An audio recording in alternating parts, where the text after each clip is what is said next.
প্রতিটা ম্যাচ, প্রতিটা মুহূর্ত, জয়ের উল্লাস আর হারের নীরবতা, মাঠের খেলা, টেবিলের খেলা, আবেগ, অ্যাকশন আর বিশ্লেষণ। খেলা যেমন, খবরটাও ঠিক তেমন গরমাগরম। ওয়েলকাম টু স্টার প্লে, সঙ্গে আছি আমি মাহবুব লিমন। শুরুতেই শিরোনাম। টিম ইন্ডিয়ার বাংলাদেশ সফর নিয়ে সবুজ সংকেত। আলোচনার জন্য আজ ভারত যাচ্ছেন বিসিবি সভাপতি। বেঙ্গালুরুতে পরিদর্শন করবেন এক্সেলেন্স সেন্টার।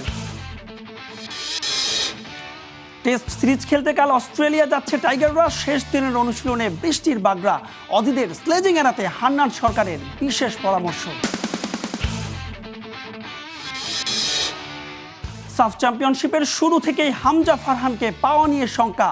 ক্লাব ব্যস্ততায় কারণ, বিশেষ উদ্যোগ নিচ্ছে বাফুফে।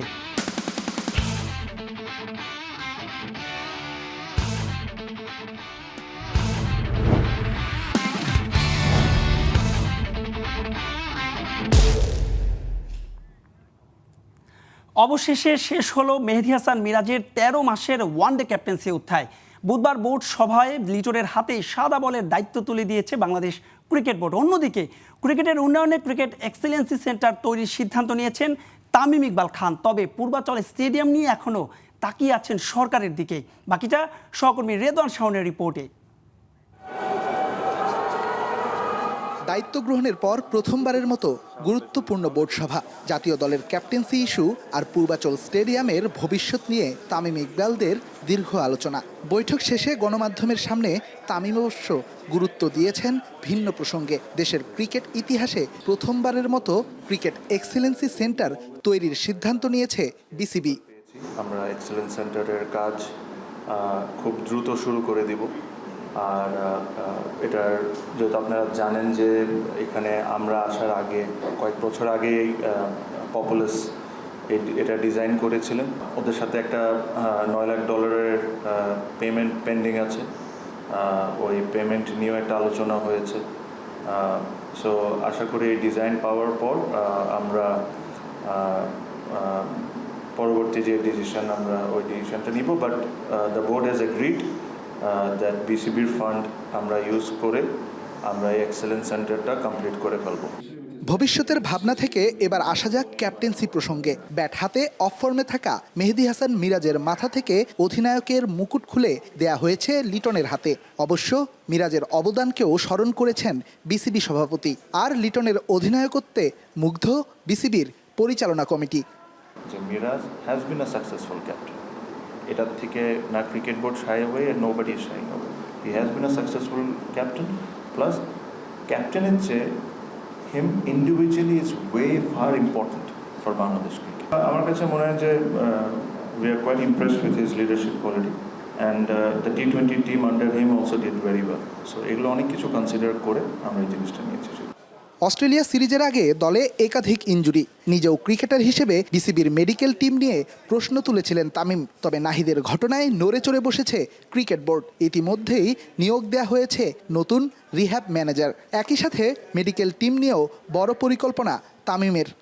দুইজনের বিষয় শুনেছেন, লিটন দাস আর শেখ মেহেদী। তাদেরকে শোকজ নোটিশ দিয়ে তাদেরকে প্রশ্ন করা হয়েছে। সিলেক্টর, মেডিকেল ডিপার্টমেন্ট সাথে এদেরকেও করা হয়েছে। দীর্ঘ 2 ঘন্টার বৈঠকে পূর্বাচল স্টেডিয়াম নিয়েও কথা বলেছেন বোর্ড পরিচালকরা। তবে এর জন্য তাকিয়ে আছেন সরকারের দিকে। অন্যদিকে আসন্ন ভারত সিরিজ নিয়েও বেশ আশাবাদী বিসিবি সভাপতি। Redwan Shaon, star play, Dhaka. 23 বছর পর অস্ট্রেলিয়া সফরে যাবে বাংলাদেশ। আর সেই অজিদের বিপক্ষে সিরিজের আগে ক্রিকেটারদের স্লেজিং নিয়ে সতর্ক করলেন সাবেক টাইগার ওপেনার হান্নান সরকার। তবে তার বিশ্বাস, বাংলাদেশ দল এখন অনেক পরিণত। হাবিবুল বাশার সুমনের মতো যুবাই কোচেরও পরামর্শ আক্রমণাত্মক ক্রিকেটের। নিজের অভিজ্ঞতার আলোকেই দিলেন ভালো করার টোটকা। 2003 সালে অস্ট্রেলিয়া সফরে টাইগারদের হয়ে টপ রান গেটার হান্নান সরকারের সেই সাক্ষাৎকার দেখুন আমারই করা একটা রিপোর্টে। ভাবুন তো একবার, বোলিংয়ে ম্যাকগ্রা, ব্রেডলি, জেসন গ্লেসপি। ম্যাচ যখন ডারউইনার কেন্টসে উইকেট যখন ব্যাটারদের জন্য মৃত্যু ফাঁদ, সেই বদ্ধভূমিতে দাঁড়িয়ে 20 না পেরোনো টাইগার এক যুবা হাঁকাচ্ছেন ব্যাক টু ব্যাক 50। 2003 সালে বাংলাদেশের সবশেষ আর একমাত্র অস্ট্রেলিয়া সফরে যে কীর্তি গড়েছিলেন হান্নান সরকার।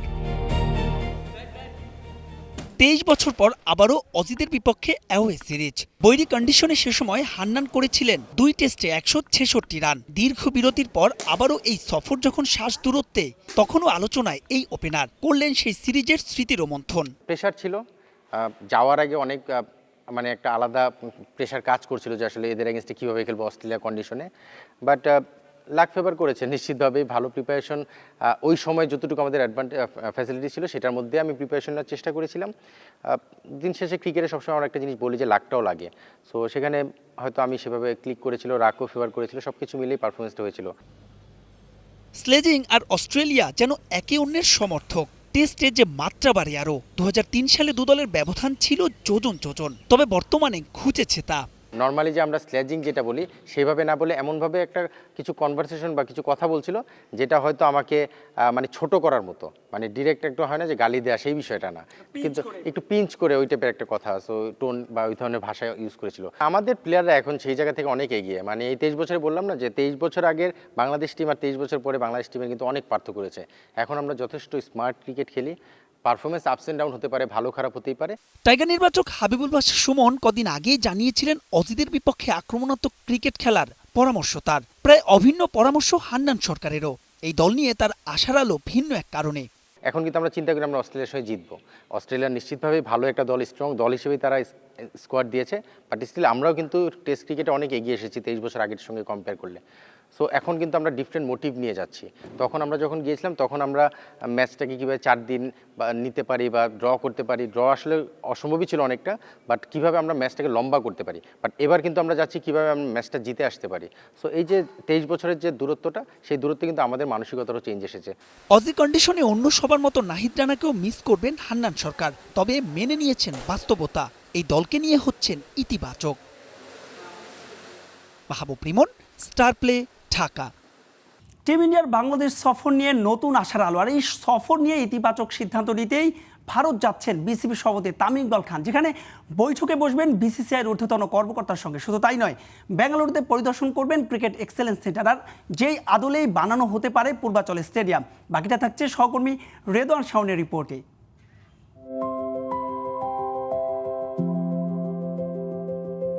ক্রিকেটে একের পর এক চমকপ্রদ পরিকল্পনা। দায়িত্ব নেবার 1.5 মাসে বোর্ড সভায় গ্রিন সিগন্যাল পেয়েছে ক্রিকেট এক্সিলেন্স সেন্টারের প্রকল্পটা।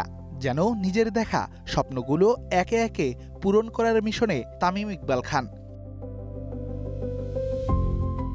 ক্যারিয়ারে খেলেছেন ওপেনার রোলে। সামনে থেকে নেতৃত্ব দেওয়ার অভ্যেসটা তামিম ধরে রেখেছেন সভাপতি হয়েও। তাই তো বোর্ড সভার পরদিন ভারতের পথে বিসিবি প্রধান। কিন্তু হঠাৎ করেই কেন তামিমের এই ভারত সফর? আসন্ন দ্বিপাক্ষিক সিরিজ নিয়েই কি তবে বিসিসিআইয়ের সাথে রুদ্ধদ্বার বৈঠক করবেন বিসিবি প্রধান?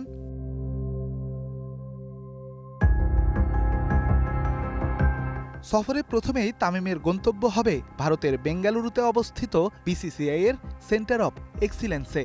সদ্য নির্মিত 40 একরের বিশাল এই প্রজেক্ট ঘুরে দেখবেন তামিম ইকবাল, যেখানে আছে আন্তর্জাতিক মানের 3টি পূর্ণাঙ্গ মাঠ, 86টি প্র্যাকটিস পিচ, 16,000 বর্গফুটের অত্যাধুনিক জিমসহ স্পোর্টস সায়েন্স অ্যান্ড বায়োমেকানিক্স ল্যাবের মতো অসংখ্য অবকাঠামোগত সুবিধা। ভারতের এই প্রজেক্টের ডিজাইনেই পূর্বাচলে ক্রিকেট এক্সিলেন্স সেন্টার তৈরির পরিকল্পনা করছেন বিসিবি বস। তাই নিজে গিয়ে সশরীরে দেখে আসতে চান প্রজেক্টের পুরো ডিজাইন।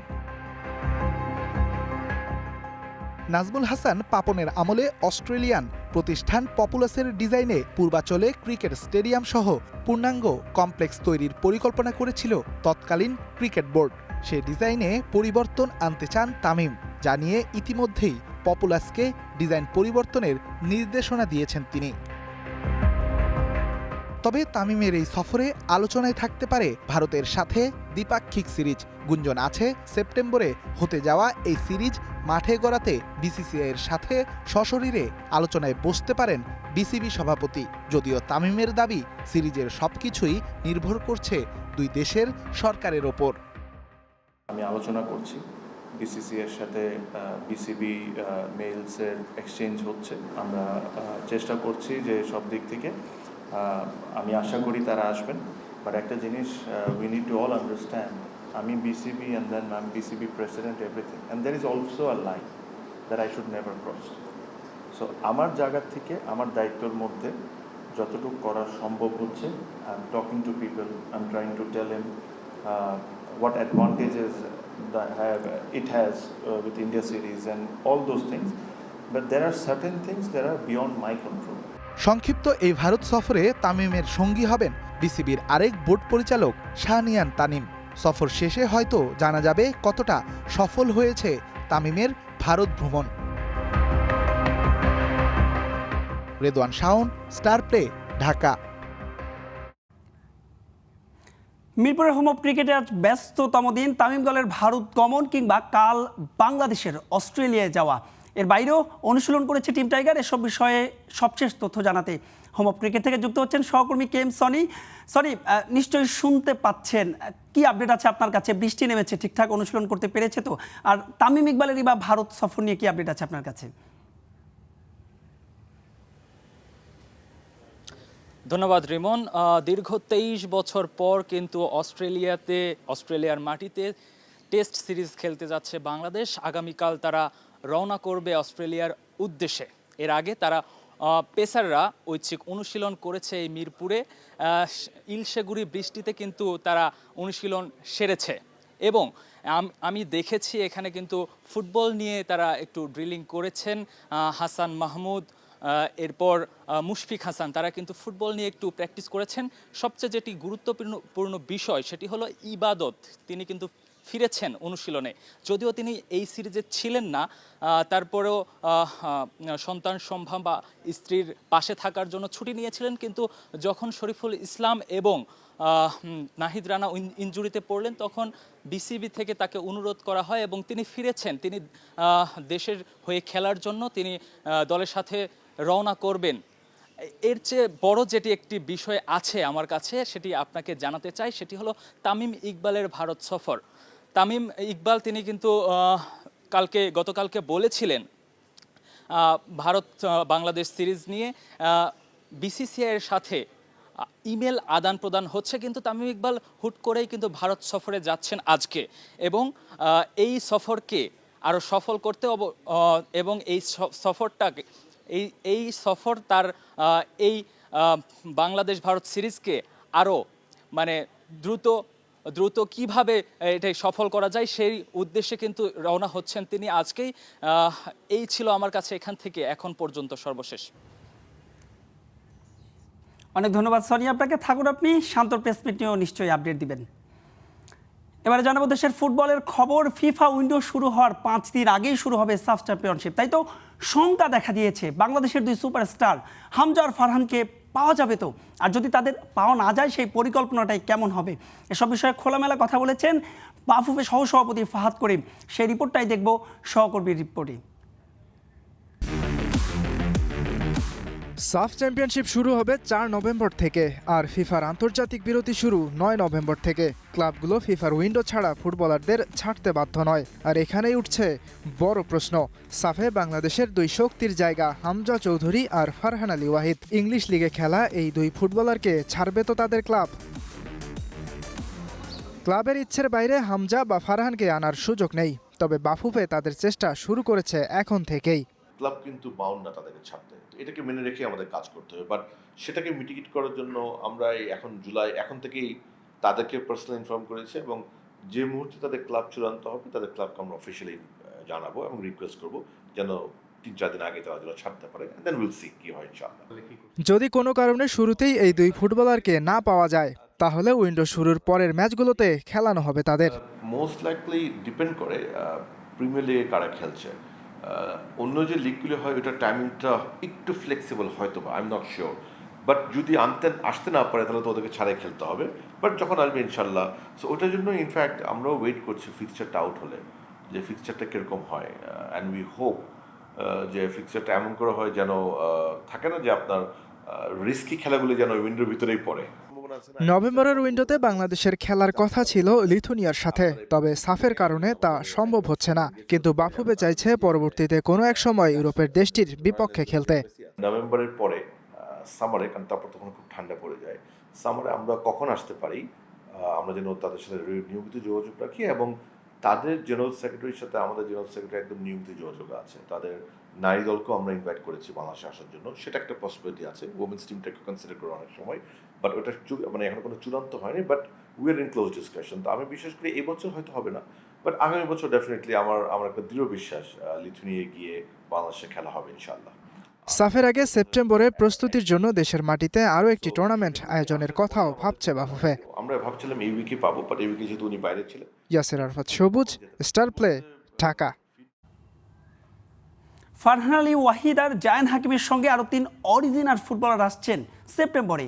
লন্ডন থেকে অমিত হাসান, ইউরোপ থেকে ম্যাক্স রহমান আর এশিয়া থেকে আসছেন নেহান। এ বিষয়ে রিপোর্ট রয়েছে সহকর্মী মামুনুর রশিদের, নিশ্চয়ই দেখে আসবো।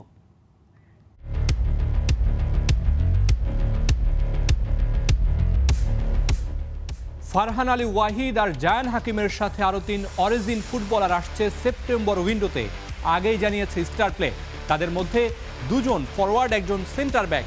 তবে তারা কারা, কোন দেশ থেকে আসছেন সেটিও এবার খোলাসা করা যাক। বাফুফের সহসভাপতি ফাহাদ করিমের সাথে কথা বলে জানা যায় লন্ডন থেকে আসছেন 1 জন ফুটবলার, আরেকজন আসছেন এশিয়া থেকে, আর তৃতীয় ফুটবলার আসছেন ইউরোপের দেশ স্ক্যান্ডিনেভিয়া থেকে। 3টি সিবি বর্তমানে আছে হেড কোচ থমাস ডুলির টেবিলে। তিনি যোগাযোগ করছেন এই ফুটবলারদের সাথে এবং তাদের এজেন্টদের সাথে। তার গ্রিন সিগন্যাল পেলেই কার্যক্রম শুরু করবে বাফুফে। লন্ডন থেকে আনার চেষ্টা করা হচ্ছে অমিত হাসানকে। তিনি মূলত রাইট উইংয়ে খেলে থাকেন, তবে অ্যাটাকিং মিডফিল্ড হিসেবেও খেলতে পারেন এই অরিজিন ফুটবলার। ফুলহ্যাম এফসির একাডেমিতে বেড়ে উঠেছেন অমিত। বর্তমান ট্রান্সফার রেকর্ডে তাকে উইদাউট ক্লাব হিসেবে দেখানো হচ্ছে। এছাড়াও লন্ডন থেকে আলোচনায় আছেন আরিয়ান আমির, যিনি স্ট্রাইকার হিসেবে খেলে থাকেন। সামনে আসছে মিডফিল্ডার তানিল সালিকের নামও। এছাড়াও গুঞ্জন আছে ওয়েলসের জে উদ্দিনকে নিয়ে। এবার একটু এশিয়ায় চোখ দেওয়া যাক। লেফট উইং নেহান হাসানকে নিয়ে চলছে জোর আলোচনা। মূলত লেফট উইংয়ে খেলা নেহান খেলতে পারেন রাইট উইংয়েও। 2 উইং দিয়েই স্বাচ্ছন্দ্যে আক্রমণ সানাতে পারেন এই ফুটবলার। গতি তাকে অন্যদের থেকে এগিয়ে রাখে। ইউরোপ থেকে আসছেন ম্যাক্স রহমান। 2 ফরওয়ার্ডের সাথে তিনিই একমাত্র ডিফেন্ডার। লেফট ব্যাকে খেলে থাকেন এই ফুটবলার।